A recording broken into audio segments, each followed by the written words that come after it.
Hello everyone. Today we have come with a poem named Abhisara The Tryst by Rabindranath Tagore.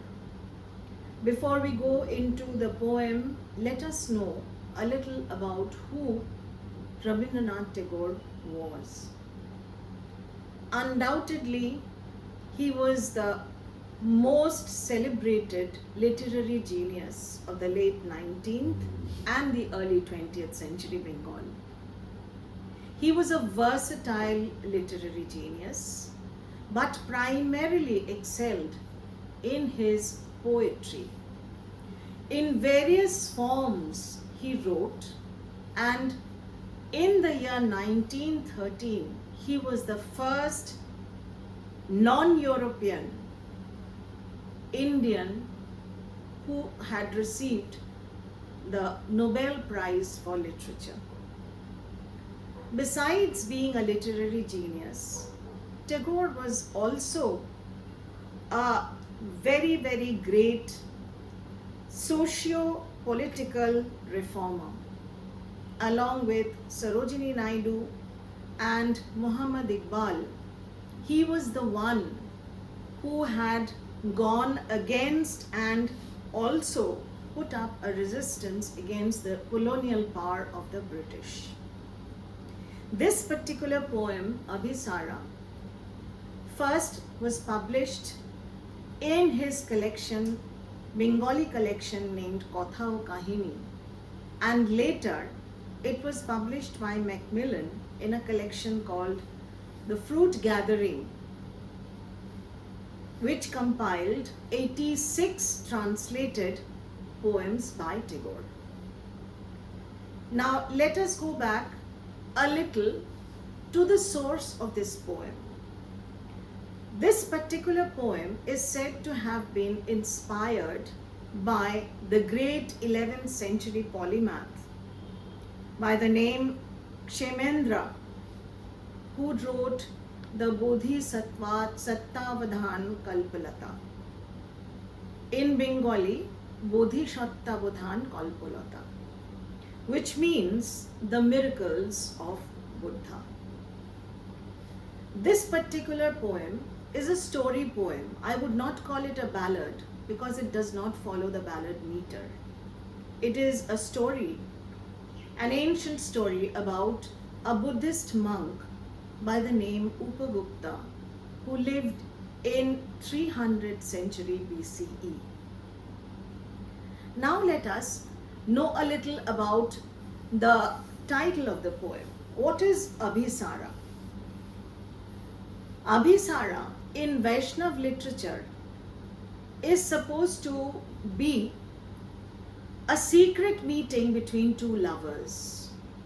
Now, since this poem deals with a Buddhist monk, Upagupta, we have to understand that this poem is a wonderful union of both philosophy and poetry.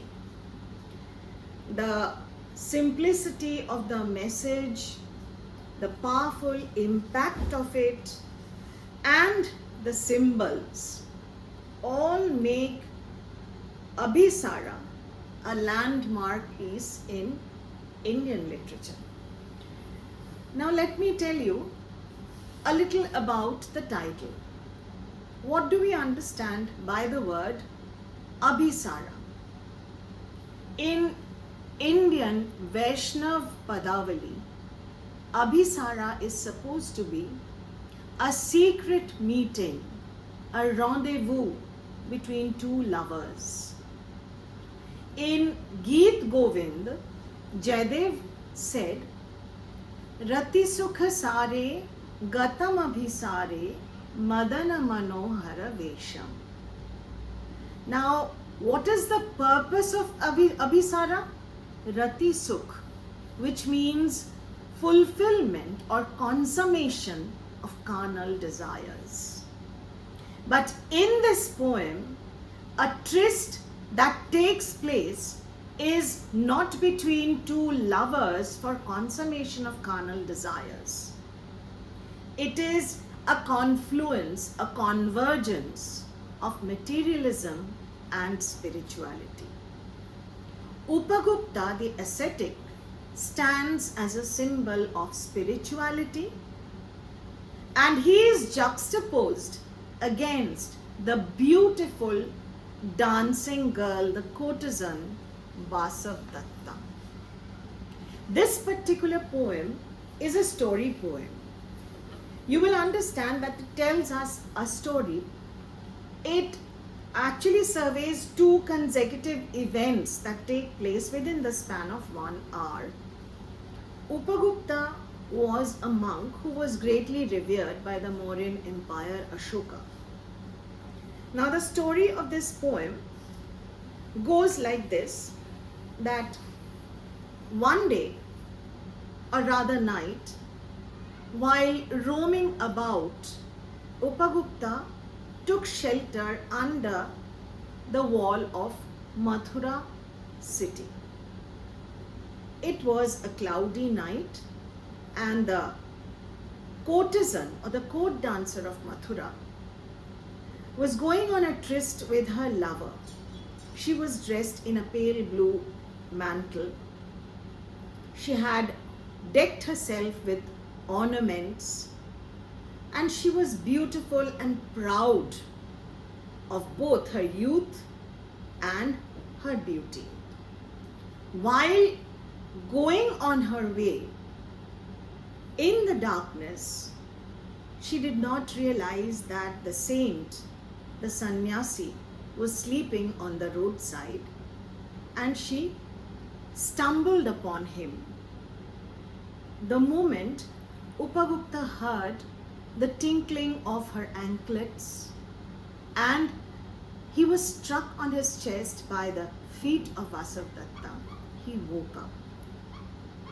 At that very moment, Vasavadutta realized her fault, and immediately after apologizing, invited the ascetic to her abode, saying that the road was not a fit bed for him.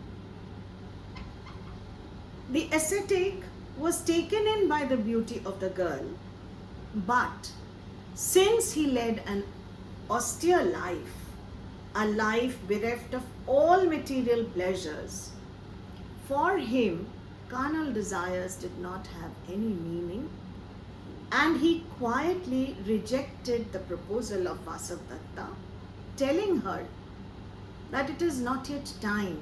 When the time comes, I will go myself to your bower. Now this is one part of the poem, and nature comes in at this very juncture.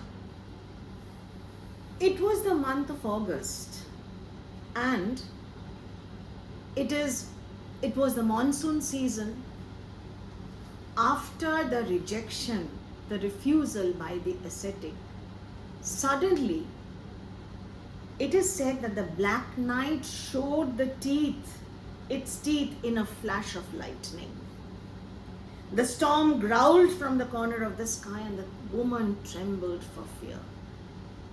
Nature appeared in her tooth and claw, and the woman was terrified.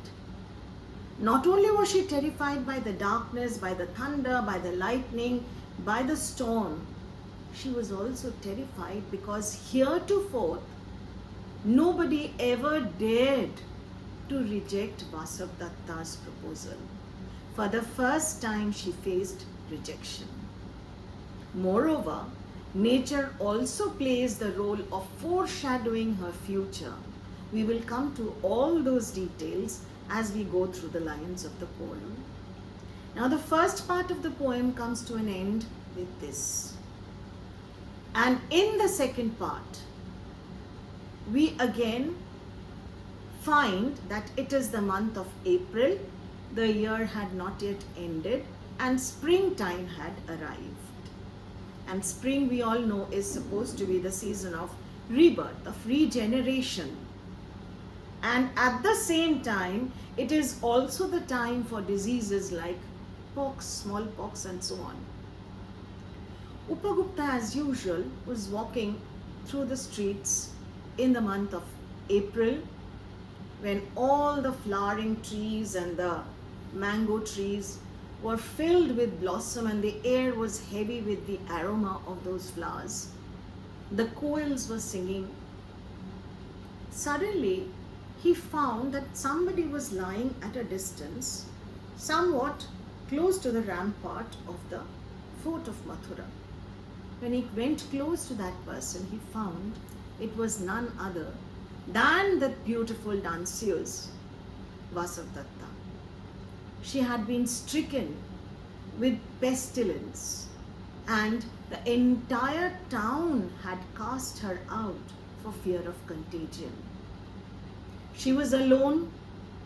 She was devoid of any company. She was completely bereft of her youth, her beauty, her wealth. The sannyasi or the ascetic sat down, taking compassion on her, took up her head on his lap and smeared her body with soothing balm and poured water on her dry lips. Vasavadutta opened her eyes. It was a full moon night. And when Vasavadutta opened her eyes, she could not recognize the ascetic. She asked him, Keshe chatumi ogo dayamoy? Who are you, the merciful one? And Upagupta answered, Aji rajanite hoyeche shamay eshechi vasavadutta. That the time has come, Vasavadutta, and I have come to you. Here we find a convergence. Here we find a confluence, a union of materialism and spirituality. We understand the implication that to ascend to a level of spirituality, we need to transcend the pleasures or the desires that this material world holds us down with. When Vasavadutta was drunk with the wine of her youth, when she was Jobano Madhumita, at that time Upagupta refused her. But when she was all alone and the world had completely discarded her, it was time for her to ascend to the level of spirituality and be united in soul with the monk Upagupta. This is basically what the story of the poem is all about. Now, while we go through the lines of the poem, we are going to discuss the various themes, the various images, the figures of speech, the foreshadowing, and all other devices that have been used by Tagore in order to make this poem a marvelous piece of literature. Okay, so now we are going to go through the lines of the poem. I will try to explain all the lines clearly and highlight the figures of speech or the literary devices that have been involved there. Okay, Abhisara, a tryst. Now, as I told you, Abhisara is supposed to be a secret meeting, a rendezvous. But in this case, this poem does not depict a traditional romantic rendezvous between the two lovers. Rather, it is a spiritual journey that is undertaken by both Vasavadutta and Upagupta. Let us see how. Upagupta, the disciple of Buddha, lay asleep in the dust by the city wall of Mathura. An ascetic leading an austere life, Upagupta roamed about from place to place, and when he reached Mathura, he found place in the dust. On the dusty road, he lay asleep over there, because austerity means sacrifice. Austerity is supposed to be denunciation and renunciation of all worldly pleasures. So he lay asleep in the dust. Lamps were all out, doors were all shut, and stars were all hidden by the murky sky of August. It was the month of August, a monsoon month, and that particular evening, all the lamps were out. It was dark, and the doors were all shut. It was late at night, and because the sky was laden with clouds, the stars were all hidden behind it. Murky sky of August. What do we mean by murky? Dirty, soiled, in this case, dark. Cloudy and dark sky of August. So the stars were all hidden behind the dark clouds, the dark monsoon clouds of August. Whose feet were those tinkling with anklets? Touching his breast of a sudden? Tagore writes in Bengali, কাহার উপর সিঞ্জিত পদ হঠাৎ বাজিল বক্ষে.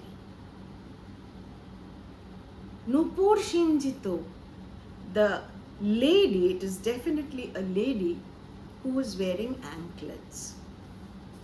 The small bells of the anklet made a tinkling sound. Now here, tinkling is a wonderful example of onomatopoeia, a word denoting a sound. Whose feet were those tinkling with anklets, touching his breast all of a sudden? And in the darkness, the lady who was wearing the anklets did not notice the monk sleeping on the dust and stumbled upon him. So her feet touched the chest of Upagupta. He woke up startled, and the light from the woman's lamp fell on his forgiving eyes. রূঢ় দীপের আলোক লাগিল ক্ষমা সুন্দর চক্ষে. In the darkness, the woman was carrying a lamp under her veil, and when she stumbled, she removed it to see who was it who was lying at her feet. And when she held the lamp, the light fell on the face of Upagupta, and the woman saw, and the lady saw, a pair of forgiving eyes. Eyes that were calm, eyes that were merciful. Now, forgiving eyes over here is a hyperlage or a transferred epithet. Why? Let me tell you. A transferred epithet is supposed to be using an adjective not for the pertinent thing or person, but for something else. Transferring of the adjective from one thing to another. Here the eyes were not forgiving, the person himself was forgiving. So the look in his eyes had a kind of merciful look, forgiving look. So it fell, the light fell, and the ascetic was startled out of his sleep, of his slumber. It was Vasavadutta, the dancing girl starred with jewels. নগরীর নটি চলে অভিসারে যৌবন মদে মত্তা অঙ্গে আঁচল সুনীল বরণ রুনু ঝুনু রবে বাজে আভরণ সন্ন্যাসী গায়ে লাগিতে চরণ থামিল বাসবদত্তা প্রদীপ ধরিয়া হেরিল তাহার নবীন গৌর কান্তি সৌম্য সহাস তরুণ বয়ান করুণা কিরণে বিকচ নয়ন শুভ্র ললাটে ইন্দু সমান ভাতিছে স্নিগ্ধ শান্তি. The lady was the courtesan Vasavadutta. And she was adorned from top to bottom with beautiful ornaments that, sparkled like the star, that shone like the stars. Here, starred with jewels is a beautiful metaphor. The jewels that she wore sparkled or twinkled like the stars. A metaphor is an implied simile or an implied comparison between two dissimilar objects. Clouded with a pale blue mantle, drunk with the wine of youth. And this is a description of Vasavadutta. She was wearing a pale blue mantle, a cloak, a veil that covered herself. It was pale blue in color. Let me tell you, again, in times of Abhisara, the ladies always used to wear blue garments in order to hide themselves even in the darkness, not to be discovered, not to be found out. So it was a tradition. Nilambari was the tradition of Abhisara. Here, clouded with a pale blue mantle. Again a metaphor. Just as sometimes the sunny sky is covered with the clouds that are pale blue in color that hides the sky. Here, her adornment and herself, her entire self, was clouded or covered by a pale blue mantle. But what was she? She was drunk with the wine of her youth. Joubano mode matta. Here, youth has been wonderfully compared to wine. Just as drinking wine intoxicates, similarly, this lady, Vasavadutta, was also drunk, intoxicated by her beauty, by her youth. Again, a metaphor. She lowered her lamp and saw the young face, austerely beautiful. Nobin Shomokanti. It was the face of an ascetic who led the life of austerity, who had renounced all material pleasures. But in spite of that, there was a beauty in the face of this young ascetic.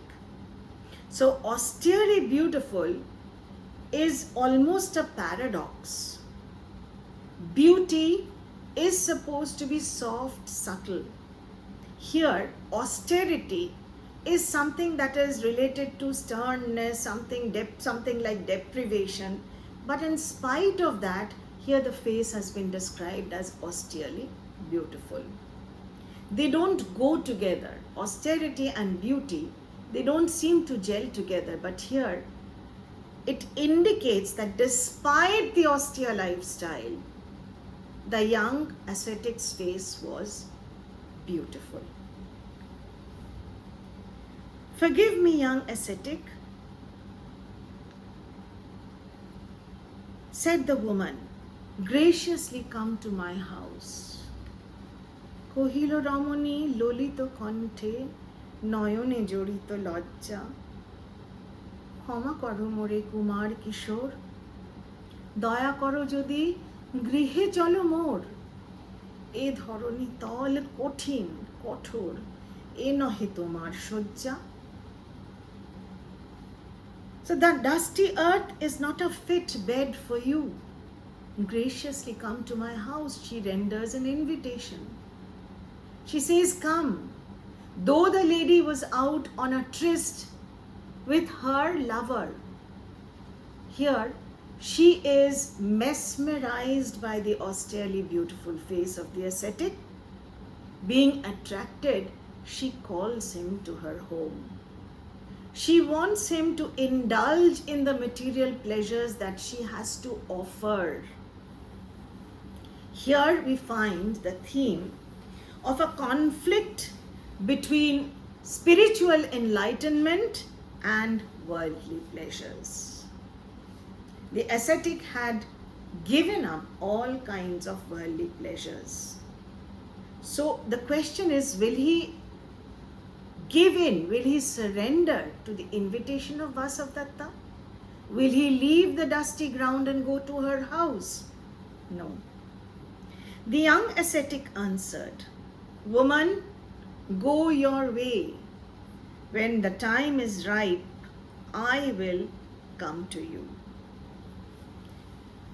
ওই লাবণ্য পুঞ্জে যেথায় চলেছ যাও তুমি ধনী, এখনো আমার সময় হয়নি।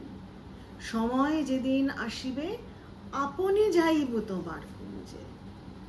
Look at the spiritual wisdom that is displayed by the ascetic in refusing the courtesan.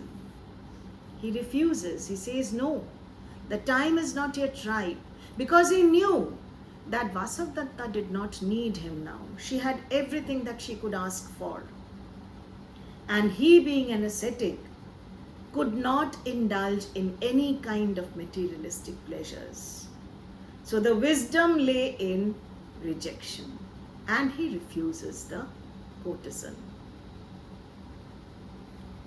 Suddenly the black night showed its teeth in a flash of lightning. The storm growled from the corner of the sky, and the woman trembled in fear. সহসা ঝঞ্ঝা তড়িত শিখায় মেলিল বিপুল আশ্ব।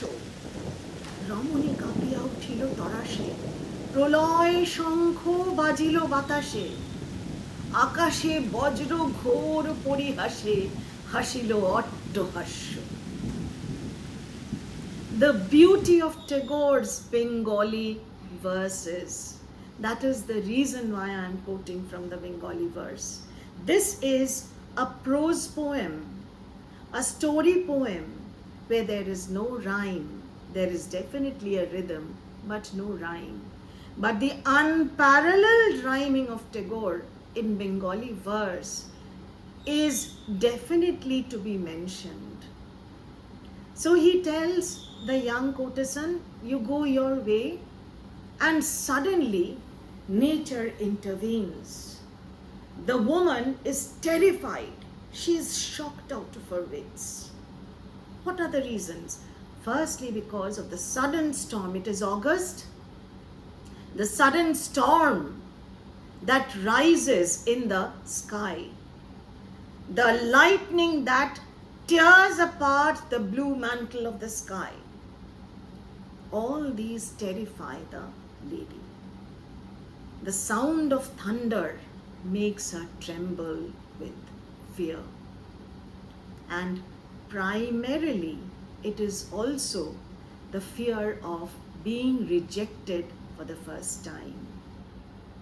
So, as I was saying, that the storm, the growling of the thunder, and the flash of lightning terrified the woman. Here the poet employs personifications. The growling of the thunder is almost like the growling of a wild animal. What is personification? A figure of speech based on imagination, endowing inanimate or abstract things with living qualities.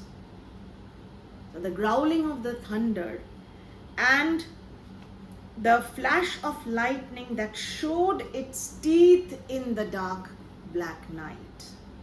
The thunder showing its teeth, almost like laughing out loud in a sarcastic manner.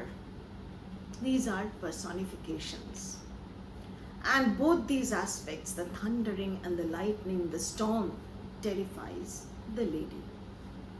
Here, nature seems to be, the thunder rather, seems to be foreshadowing or presaging the sorrow that is imminent in the life of Vasavadutta.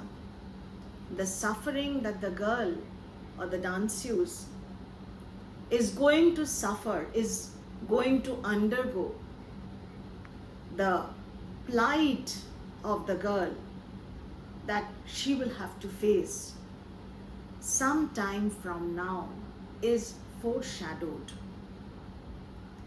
through the laughter of the lightning and the growling of the thunder.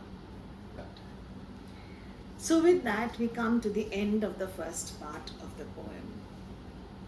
And before we move on to the second part, let me just remind you that there has been several images that Tagore has employed in the first part of the poem, visual, tactile, auditory images that take us into the immersive setting of the poem. In the second part of the poem, we find that the year has almost come to an end. Now it is the Bengali year. বর্ষ তখনও হয় নাই শেষ, এসেছে চৈত্র সন্ধ্যা. Chaitra is the last Bengali month in a calendar. And Chaitra is equivalent to April, the English month of April. So the poet says, a year had not passed. Here we find that a cycle of season, the seasonal cycle, the season had changed. The seasonal cycle also indicates the cycle of life, that with the passage of time, there is a change, a transformation that comes over in our lives. It was evening of a day in April, in the spring, capitalized spring. Spring being the season of rebirth, spring being the season of flowering, spring being the season of regeneration. The branches of the wayside trees were full of blossom. So all the trees on the sides of the streets were filled with flowers.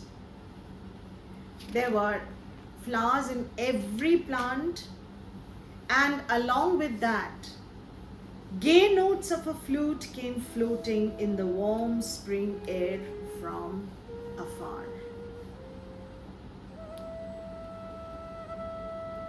The flute came floating, we find an alliteration of FL consonants. So along with the blossoming of the flowers, the poet also uses an auditory image of the sound of flute music coming from far, being borne by the warm spring air. The flute music is coming through the air. The citizens had gone to the woods for the festival of flowers. The entire Mathura city was empty. Everyone had gone for the flower festival. ফুল উৎসবে সবাই গেছে ফুল উৎসবে participate করতে. So the entire city is vacant. From the mid sky gazed the full moon on the shadow of the silent town. The young ascetic was walking in the lonely street.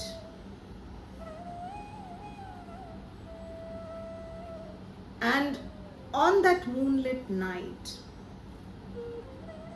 when the full moon looked down upon the town and flooded it with its light, once again we see that young monk Upagupta walking all alone on the street of Mathura. Was walking is yet another alliteration. Now the gazing of the full moon, from the mid sky gazed the full moon, a kind of personification is here.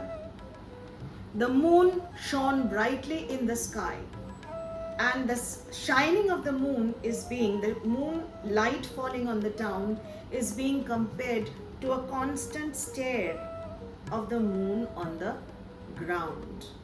Here, a personal quality or a human quality or a quality of a living thing has been endowed upon the moon. So there's a personification here. And Festival of Flowers also is an alliteration. So there are 3 consecutive alliterations. Flute came floating, Festival of Flowers. There is a consonance as well as an alliteration in this entire phrase. Gay notes of a flute came floating in the warm spring air from afar. দূর অতি দূর হতে আসিছে পবনে বাঁশির মদির মন্দ্র জনহীন পুরী পুরবাসী সবে গেছে মধুবনে ফুল উৎসবে শূন্য নগরী নিরখী নীরবে হাসিছে পূর্ণচন্দ্র. So gay notes of a flute came floating in the warm spring air from afar, an auditory image and an alliteration. Flute and floating, FL alliteration. So the sound was carried by the warm breeze, the warm air of the April month, and all the citizens of Mathura had gone to enjoy the Festival of Flowers. Festival of Flowers. Again, there is a consonance as well as an alliteration in this phrase. From the mid-sky gazed the full moon on the shadows of the silent town. The full moon looked down upon the town and flooded it with moonlight. The town was silent because it was vacated. Everyone had left it, abandoned it, and gone for the flower festival. So there was no sound, there was no cacophony. It was silent. The young ascetic was walking in the lonely street. Once again, Upagupta came walking on the lonely street, through the lonely streets of Mathura, while overhead the lovesick koels uttered from the mango branches their sleepless plaint.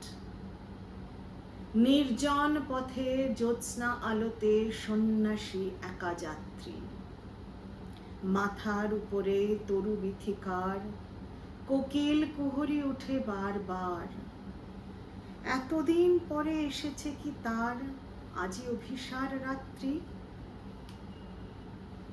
The ascetic has a question in his mind that it is spring season, the season of romance, the season of love, and the people have all gone. There is absolute silence in the city. They had all gone for the flower festival, and he was all alone walking on the silent streets of Mathura. And from the branches of the mango trees, he could hear the song of the koel birds, the lovesick koels. They were singing in a plaintive note, in a monotonous note, as if complaining of loneliness, complaining that their beloveds had gone, abandoning them. And uttered from the mango branches their sleepless plaint, once again a hyperlage or a transferred epithet. The plaint or the complaint of the koels were constantly going on. But the complaints or the plaints are not sleepless. The koels themselves were sleepless. They were not sleeping throughout the night and going on cooing, complaining about their loneliness. Upagupta passed through the city gates and stood at the base of the rampart. Rampart refers to a big gate that falls on the canal in front of or surrounding a fort. It is the city gate that is being referred to over here. So he went and stood at the base of the rampart, at the base of the tall city gate. What woman lay at his feet in the shadow of the mango grove? And suddenly, at a distance, he finds that there is a woman who is lying in the shadow of a mango grove. A grove is a cluster of trees, a cluster of fruit trees, especially mango trees. And in the shadow of the mango trees, there was this woman who was lying down. He wonders, what woman? Alliteration. This question comes to his mind. Struck with the black pestilence, her body spotted with the sores of smallpox. Look at the sibilance that has been used in this line. The continuous S sound. Struck with black pestilence, her body spotted with sores of smallpox. Sores of smallpox, again an alliteration. So this woman who was lying under a mango tree was stricken with some disease, a fatal, contagious disease. The black spots on her body indicated that she was inflicted with smallpox. She had been hurriedly driven away from the town to avoid her poisonous contagion, and the people had discarded her. They had cast her out of the city, thrown her out in the outskirts of the city. Why? Because she had an infectious disease, and if she remained in the town, the contagion would spread. To avert the danger of the contagion, they had completely discarded her, thrown her out. Here, sores of smallpox, I told you, is an alliteration. And here we find that her wealth, her beauty, her youth does not come to any use when it is time for her being stricken with ailment. People do not think twice before discarding her, before abandoning her. In this part of the poem, the poet highlights the transience, the impermanence of wealth, beauty, and youth. With the passage of time, everything undergoes a change. So in the life of Vasavadutta also, a major change had come over, and from being the most wanted courtesan, now she was the most scared of, she was supposed to be someone who scared people, someone who was no longer the most unwanted person. So she was thrown out of the city. The theme of love and compassion is seen in this last stanza of the poem, where the ascetic sat by her side, took her head on his knees and moistened her lips with water and smeared her body with balm. সন্ন্যাসী বসি আড়ষ্ট শির তুলে নিল নিজ অঙ্কে, ঢালি দিল জল শুষ্ক অধরে, মন্ত্র পড়িয়া দিল শিরক পরে, লেপি দিল দেহ আপনার করে, শীত চন্দন পঙ্কে. The compassion, the mercy that is shown by the ascetic takes a foreground now. His love for the danseuses is in the form of mercy. When everybody had discarded her, it was he who took her head up and gave her water to drink and smeared her body with a soft, soothing, cooling balm. to bring solace. Who are you, merciful one? Asked the woman. কে এসেছো তুমি ওগো দয়াময়? শুধাইল নারী। সন্ন্যাসী কয়, আজি রজনীতে হয়েছে সময়, এসেছি vasavadutta. So who are you, merciful one? Who are you who is taking so much compassion on me? The time at last has come to visit you, and I am here, Vasavadutta, replied the young ascetic, as I had promised earlier. সময় যেদিন আসিবে আপনি যাইব তোমার কুঞ্জে, আজি রজনীতে হয়েছে সময়, এসেছি vasavadutta. I had promised that when the time is right, I myself will come to your bower. And today is the time is now right, and so I have come to you, Vasavadutta. Because Vasavadutta had been able to abandon and discard all materialism, now it was time for her to be uplifted spiritually. So, the spiritual leader Upagupta, the monk Upagupta, had come to take her up in his hands. This is how the poem ends.